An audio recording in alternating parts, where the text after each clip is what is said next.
할렐루야. 오늘 산상수훈 두 번째 복 마태복음 5장 4절 애통하는 자는 복이 있나니 저희가 위로를 받을 것이요. 이 말씀을 통해서 오늘 은혜를 나누고자 합니다. 웃으면 복이 온다는 말이 있죠. 사람은 억지로라도 웃으면 뇌에서 좋은 호르몬이 발생해서 우울, 불안, 초조, 강박 이런 질병, 현대인들의 질병을 치료한다고 하네요. 웃으면 없던 복도 생기니까 우리 웃으면서 살아라고 말하는 것 같아요. 그렇지만 성경에는 완전히 다른 이야기를 하고 있어요. 오늘 본문 말씀을 보니 애통하는 자는 복이 있다고 합니다. 세상에서 우는 자가 복이 있다는 뜻입니다. 우는 자. 그것도 그냥 우는 것이 아니라 애통하면서 우는 자. 애통이란 뜻은 몹시 슬퍼서 아파 울다가 아픔을 견디다 못해 통곡하는 말씀이에요. 이게 애통이에요. 그런데 세상에 이렇게 아파하는 자, 이렇게 우는 자는 복이 있다는 거죠. 세상의 상식과는 완전히 어긋나는 이야기죠. 애통하는 자는 복이 있나니 위로를 받을 것이다. 이 말씀의 의미는 예수님께서 이 땅에 왜 오셨는지를 우리에게 알려주는 내용입니다. 예수님이 오실 당시의 시대적 배경은 바벨론에 의해 이스라엘 나라가 완전히 망하고 바벨론에 70년 동안 포로 생활을 하다가 겨우 해방됐기에 그런데 또 다시 노마 식민지가 된 상태가 되었어요. 이런 상황 속에서 이스라엘 영적 지도자들이 고민을 했는데 우리가 하나님의 백성인데 택함을 받은 백성인데 왜 우리가 이렇게 사나? 왜 우리가 바벨론의 노예에서 풀려났는데 또 왜 또다시 노마의 통치를 받아야 된단 말인가? 곰곰이 생각해보니 우리가 하나님 말씀을 잘 지키지 않아서 그렇구나. 말씀대로 살지 않아서 그렇구나. 하나님께서 이 말씀 율법대로 잘 지키면 복을 주신다고 하셨는데 그래서 일어난 운동이 바리새 운동입니다. 하나님의 말씀, 이 율법을 흠잡을 데가 없도록 우리가 잘 지키자. 그래서 열심히 있는 유대인들은 사도 바울과 같은 율법에 흠이 없는 자들, 그야말로 율법에 흠이 없도록 말씀을 잘 지키며 사는 자들, 그들을 말합니다. 그러니 이제 그들은 하나님 앞에 복받을 자격과 조건을 전부 다 갖추었어요. 모든 걸 다 갖췄으니 이제 성경에 약속된 하나님의 복과 선지자들이 그토록 약속했던 다윗과 같은 믿음에 있는 지도자가 오기만 하면 됩니다. 예수님 시절 때 유대인들은 자신이 모습에서 애통할 일이 없어요. 왜냐하면 율법에 흠이 없도록 살아가고 있는데 애통할 게 뭐 있습니까? 하나님 앞에 아주 당당했어요. 이런 유대인들은 향해 예수님의 평가는 누가복음 6장 24절 화 있을지언정 너희 부유한 자들아, 화 있을지언정 너희 배부른 자들아. 여기서 부유한 자들은 종교적으로 배부르고 종교적으로 부유하다는 뜻입니다. 하나님 앞에서 험없이 하나님 말씀을 잘 지키고 있으니 자신감으로 가득 차 있는 상태인데 하나님 앞에 애통할 곳이 없는 상태입니다. 신앙의 본질이 무엇입니까? 신앙의 본질이 무엇인가요? 율법의 본질은 제사입니다. 제사의 의미는 너희는 하나님을 만날 자격이 없는 사람이다. 이걸 알아라. 이게 제사의 의미죠. 우리는 죄인이기 때문에 하나님 앞에 서면 우리는 반드시 죽습니다. 내가 하나님 앞에 죽어야 하는데 어린 양이 내 대신 죽음으로 내가 하나님 앞에 설 수 있게 되었죠. 나 대신 짐승이 죽음으로 나의 모든 죄 문제를 완전히 해결해 주신 희생 제물 메시아를 기다리는 것, 이것이 제사의 핵심이고 이 율법의 핵심이고 신앙의 핵심입니다. 그런데 이스라엘 백성들은 이 제사가 주는 의미를 잘 알지 못하고 우리가 하나님 앞에 하나님 받으실 만한 예배를 드리자, 하나님이 기뻐하실 만한 예배를 우리가 드리자, 하나님 앞에 흠없는 예배를 우리가 드리자. 이들은 율법에 흠이 없기 때문에 더 이상 하나님 앞에 제사함의 제사를 드릴 이유가 있나요? 없나요? 없죠. 이들은 하나님 앞에 제사 드리면서 당당해졌습니다. 이게 하나님께서 평가하시는 부유한 자, 배부른 자가 되었다는 뜻입니다. 이런 자에게 화가 있고 심판이 있습니다. 오늘 우리는 좀 다른가요? 신약시대에 살고 있는 우리는 예수님을 믿고 나의 죄가 무엇인지 알고 나의 죄에서 우리는 애통하며 울고 있습니까? 계시록 3장 14절 라오디오 교회에는 오늘날 우리와 같은 교회입니다. 우리의 죄 때문에 십자가에서 달려 죽으신 그 예수님을 믿는 믿음의 교회입니다. 그런데 이 교회를 향한 하나님의 경고는 나는 부자다. 부족할 것이 없다. 너는 공고한 것과 가련한 것, 은먼 것과 벌거벗은 것을 너는 알지 못하느냐? 왜 이런 평가를 받을까요? 하나님께서는 너희들의 영적으로 너무 가난하다. 지금 너희들은 벌거벗었다. 안약을 사서 눈에 바르고 너의 벌거벗은 수치를 보지 않게 하고 그 수치를 가려줄 흰옷을 사서 입어라. 여기서 흰옷과 안약은 누구를 뜻하나요? 이건 전부 예수님을 뜻합니다. 오늘날 우리가 예배드릴 때 이 예배를 받으시는 이유는 우리가 죄를 알고 죄에 대해서 애통해서 나는 예수님밖에 없어요. 나는 예수님 사랑해요. 이런 고백 때문에 우리 예배를 받으시는 것이 아닙니다.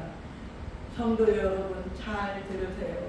오늘 이 예배를 하나님께서 받으시는 이유는 오직 하나, 나를 위해서 나 죄 때문에 십자가에서 물 한 방울 피 한 방울 남김없이 쏟아 죽으신 그 예수님, 예수님의 아들 때문에 그 십자가의 공로 때문에 오늘 우리의 예배를 받아주시는 것이에요.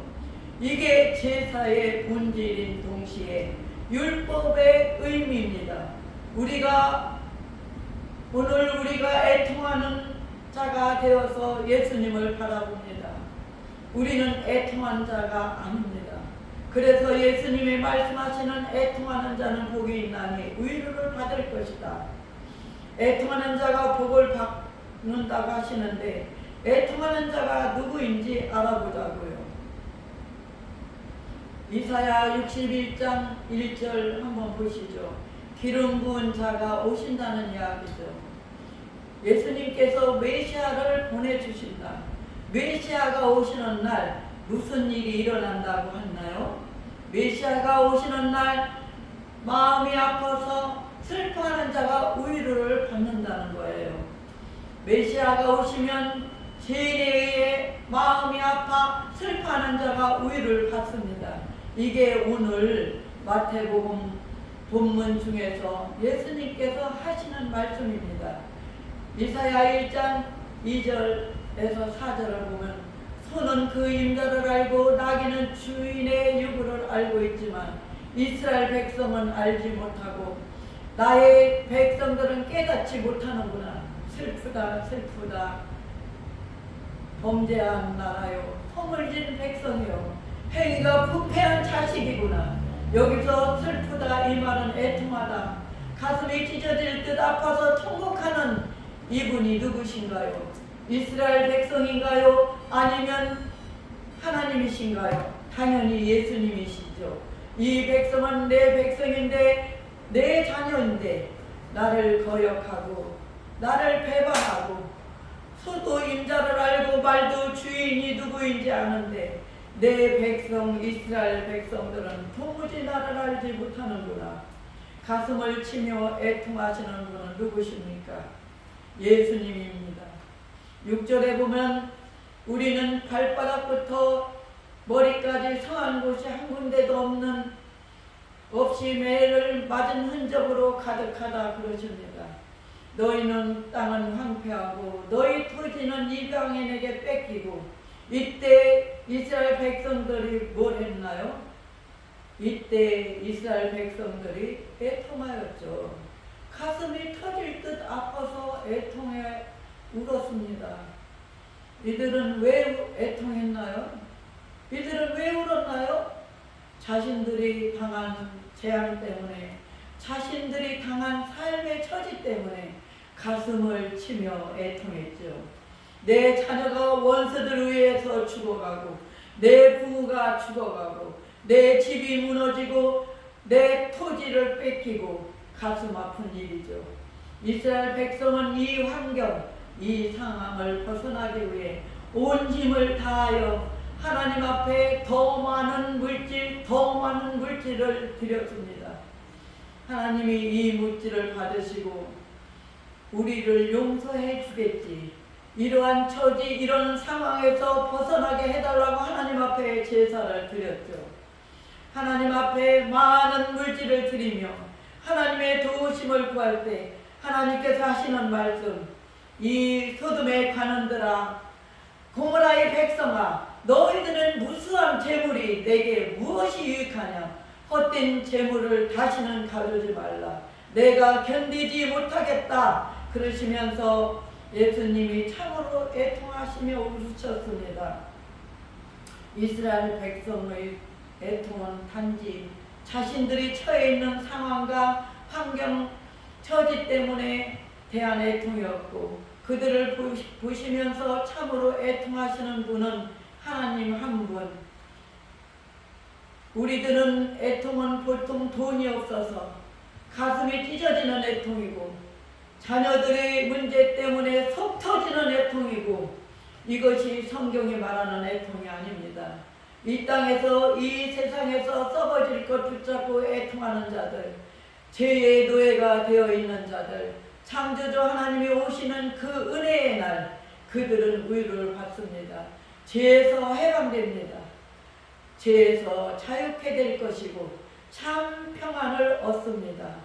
우리가 죄에 대해서 애통하시나요? 아닙니다. 하나님만이 죄에 대해서 애통하십니다. 예수님께서 언제 또 애통하셨나요? 예수님께서 예루살렘을 바라보면서 우셨어요. 예루살렘아, 예루살렘아. 누가복음 19장 41절, 예수님께서 예루살렘 성에 가까이 가셨을 때 성을 보시고 우셨어요. 예루살렘 성 안에 성전이 있습니다. 유대인들은 물론이고 제자들까지도 주여, 이 성은 정말 아름다운 성전이래요. 이 아름다운 성전을 보세요. 우리는 이곳에 서서 하나님께 예배를 드립니다. 이 성전은 우리의 자랑입니다. 그런데 예수님께서 가슴 아파 우십니다. 왜 우십니까? 구원자가 와야 하는데, 구원자가 와야 하는데 이스라엘 백성들은 그 의미를 완전히 잃어버렸기 때문이죠. 화려한 성전을 자랑하고 멋진 예배를 자랑하고 율법을 잘 지킨 것을 자랑하고 이런 것들을 보면서 예수님은 우셨습니다. 그리고 성전에 들어가 성전은 무너질 것이다 말씀하시며 애통하셨습니다. 성전은 남아있지만 성전의 의미는 사라지고 제사는 계속되고 있었지만 제사의 의미는 잃어버렸어요. 희생 제물이 왜 필요한지 아무도 알지 못하였습니다. 백성들은 자신들이 이룬 신앙을 자랑하고 그 모습을 보면서 애통하신 분은 오직 예수님 뿐입니다. 오늘도 마찬가지죠. 교회를 자랑하는 사람들이 많습니다. 신앙의 자랑거리가 있는 사람들도 많이 있습니다. 그런데 그 모습을 보며 애통하시는 분은 누구신가요? 예수님입니다. 예수님, 오늘날 화려한 교회 건물을 자랑합니다. 큰 교회를 자랑합니다. 좋은 프로그램을 자랑합니다. 많은 성도들이 있다고 자랑을 합니다. 그런 모습을 보며 애통하시는 분은 예수님이십니다. 율법의 본질은 제사입니다. 제사의 주제는 예수님, 오직 예수님 한 분이십니다. 제사의 의미는 너희는 하나님을 만날 자격이 없다는 것을 알라. 그래서 하나님께서 주신 제도가 나 대신 짐승이 죽음으로 내가 하나님 앞에 설 수 있다는 거죠. 우리의 죄 때문에 십자가에서 예수님께서 죽으심으로 우리의 모든 죄를 완벽하게 해결해 주신 희생제물 메시아, 부활하시고 승천하신 예수 그리스도, 그리고 다시 오실 재림의 예수님을 기다리는 것, 이것이 제사의 핵심이고 이 율법의 핵심이고 신앙의 핵심입니다. 예수님께서 내가 길이요 진리며 내가 생명이다, 그리고 내가 부활이다 아무리 가르쳐도 사람들은 입으로만 아멘 아멘 할 뿐입니다. 결국 세상의 문제 때문에 울고, 죽음 때문에 울고, 자존심 때문에 울고, 세상 일이 뜻대로 안 풀리고 있다고 해서 울고, 죄와 사망의 종로로 타며 살아가는 우리를 보시고 가슴이 찢어질 듯 애통하시는 분은 오직 예수님 뿐입니다. 오직 예수님 뿐입니다. 그래서 하나님께서는 신앙에 배부른 자들아, 신앙에 당당한 자들아, 신앙에 부유한 자들아 하시며 애통하시는 겁니다. 오늘 본문의 말씀, 애통하는 자는 복이 있나니 그들이 위로를 받을 것이다. 이 말씀의 의미는 성도 여러분 잘 들으십시오. 참으로 애통하시며 하나님과 우리 사이에서 지금도 중보하고 계시는 예수님 때문에 우리가 위로를 받고, 예수님 때문에 우리가 구원을 받고, 예수님 때문에 우리가 자유를 얻고, 예수님 때문에 우리가 편을 얻게 되는 것입니다. 다시 한번 강조합니다. 성도 여러분 잘 들으세요. 그래서 8부분 우리가 지켜야 하는 말씀이 아닙니다. 예수님께서 이미 다 이루신 말씀입니다. 나를 위해 애통하시며 하나님과 나 사이에 중보하시는 그 예수님을 믿을 때 비록 우리는 지금도 혈과 육을 입고 있기 때문에 죽음을 두려워하고 세상의 문제 앞에서 두려워하면서 살고 있지만 예수 그리스도께서 다시 오시는 날, 그 은혜의 날 우리는 죽음과 세상으로부터 완전한 자유를 얻게 된 것입니다. 이것이 바로 애통하는 자는 복이 있나니 그들이 위로를 받을 것이라는 말씀의 완성이죠. 네. 내가 그리스도와 함께 십자가에 못 박혔나니 이제는 내가 사는 것이 아니요 오직 내 예수 그리스도께서 사시는 것이라. 아멘. 성도 여러분 잘 들으세요. 내가 죽으면 세상도 더 이상 나를 위협할 수 없습니다. 아멘. 내가 이미 세상에 대해서 죽었기 때문입니다. 아멘. 이것이 심령이 가난한 자이며 애통하는 자는 복이 있나니 위로를 받을 것이라는 말씀의 참된 의미입니다. 예수님께서 십자가에 못 박혀 죽을 때 우리는 비로소 예수님의 애통을 이해하게 됩니다. 아멘. 예수님의 애통은 나를 향한 애통입니다. 예수님의 애통은 누구를 향한 애통이라고요? 예수님의 애통은 나를 향한 애통입니다. 아멘. 예수님 때문에 애통하시며 지금도 하나님과 나 사이에서 중보자의 역할을 하고 계시는 예수님. 예수님의 측량할 수 없는 은혜를 맛보게 됩니다. 그리고 이때 비로소 죽음으로부터 자유함을 얻게 되고 누리게 됩니다. 세상이 두렵고 죽음이 두렵고 미래가 두려운 우리에게 나를 위해 애통하시며 중보하시는 예수님이 계시기에 우리는 참된 위로와 편안을 누릴 수 있어요. 아멘. 그때 우리 눈에는 오직 중보자 예수님만 바라보게 되고 예수님만 생각하게 되고 예수님만 바라봅니다. 이것이 천국입니다. 그 천국을 이 땅에서 맛보며 죽음으로부터 자유함과 참된 자유함을 누리는 성도들이 되시길 예수님 이름으로 축원합니다. 주 예수여 어서 오십시오. 할렐루야. 아멘. 아멘.